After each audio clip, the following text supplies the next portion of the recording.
We'll discuss about system calls. System calls provides the interface between a running program and the operating system. The running programs to be executed on the system, it needs several modules to be run. These modules are provided by the operating system. So operating system always gives a service to the user program via system calls. So system calls lies in between user program and operating system. Generally, these are available in assembly language instructions. Like assembly language instructions are like move a comma b, like that. Mnemonics. Languages defined to replace assembly language for system programming allow system calls to be made directly. Like C++, we are writing system calls directly, like printf, scanf. These are all system calls. See, printf, scanf. Printf means printing onto the screen. Scanf, reading through keyboard. These are all have several system calls involved in this. These all system calls are provided by the operating system. There are three general methods are used to pass parameters between running program and the operating system. So one is pass parameters in registers. Number two, store the parameters. What are the parameters we are passing from the program to the operating system should be stored in a table in a memory, and the table address is the total whatever we are storing in that table should be stored in a memory. The table address is passed as a parameter in a register. We'll see in the next few slides. Store the parameters onto the stack by the program and pop off the stack by operating system. We'll see in coming slides. Okay. We'll see once again the runtime support system. That means a set of functions built into libraries included with a compiler. Compiler has several libraries like printf, scanf. These are libraries available with compiler. For most programming languages provides a system call interface. C provides a system call interface. C++ provides system call interface like that. Most programming languages provide system call interface. This serves as the link to system calls made available by the operating system. The system call interface intercepts function calls in the API and invokes the necessary system call within the operating system. Typically, a number is associated with each system call. And the system call interface maintains a table indexed according to these numbers. The system call interface then invokes the intended system call in the operating system kernel and returns the status of the system call and any return value.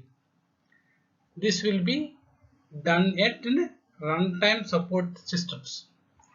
It means C++, C, these languages having their own libraries.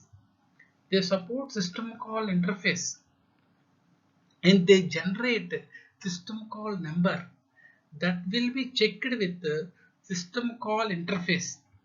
As per that number generated in the kernel, that particular number associated with that particular system call is invoked and that system call is executed and the return value of the system call given back to the user process.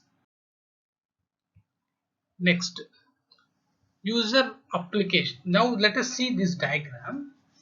This diagram, user application is calling open system call. It's calling open system call. Here user applications want to call open system call. Open system call. This is in the two mode, user mode and kernel mode.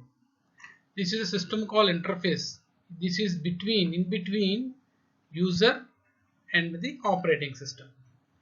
So user application wants open system call. Open system call has a number.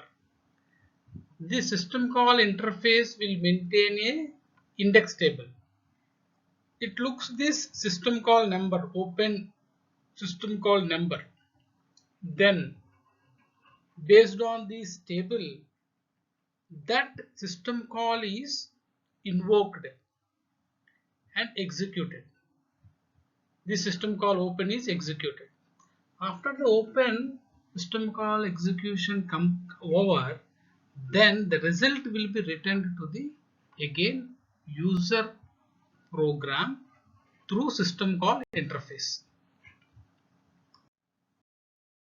The third approach is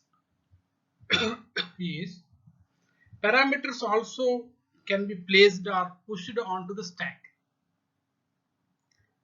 by the program and popped off the stack by the operating system. The program means user program. So user program pushes this into the stack and popped by the operating system. Just some operating system prefer the block or stock method. It means what we are seeing is called a block method. Some they use a stack method. Let us see in detail about.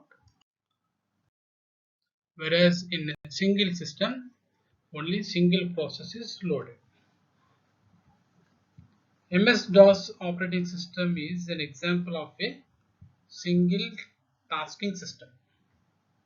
It has a command interpreter here that is invoked or called when the computer is started. Whenever a computer started, this command interpreter is called.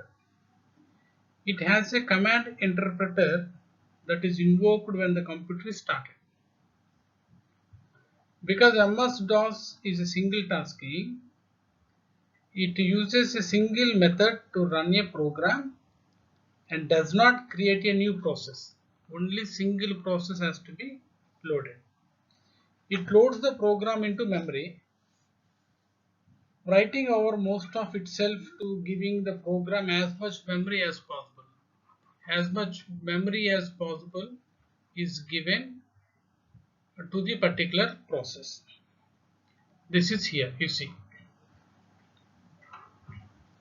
After loading, it sets the instruction pointer to the starting location of the particular process to execution. Next, see this. This is in a multi-programming environment. There are several processes are parallelly executed. Where here this is interpreter, this is a kernel, and this is free memory. All these processes are executed and CPU runs parallelly all these processes. Here, my dear friends, in Linux environment, to start a new process, the shell executes a fork command, fork system call. Fork creates a new child process. Okay. Then another system call exec. This system call loads the program into the main memory. This is exec system call.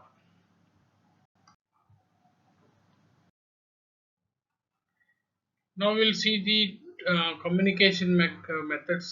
There are two methods. One is message passing and shared memory. Here in message passing, suppose A and B want to communicate each other. They are going to communicate through only kernel. This is the memory is kept in the kernel. This will be shared here. Suppose process A modified here in the kernel. From here it is going to the process B. Whereas shared memory is not like that. both process the common data are shared by these two processes. So shared memory is concurrently used process A and process B. Actually, in general, uh, processes data should not be shared by or accessed by any other process. Operating system gives a lot of protection for the particular process, but in this case, when two processes are want to share a same data, then they together they'll put it in a common place and they can share without intervention of the kernel. Whereas in message passing, the role of the kernel is most important, whereas in shared memory, role of the kernel is not that much important. This is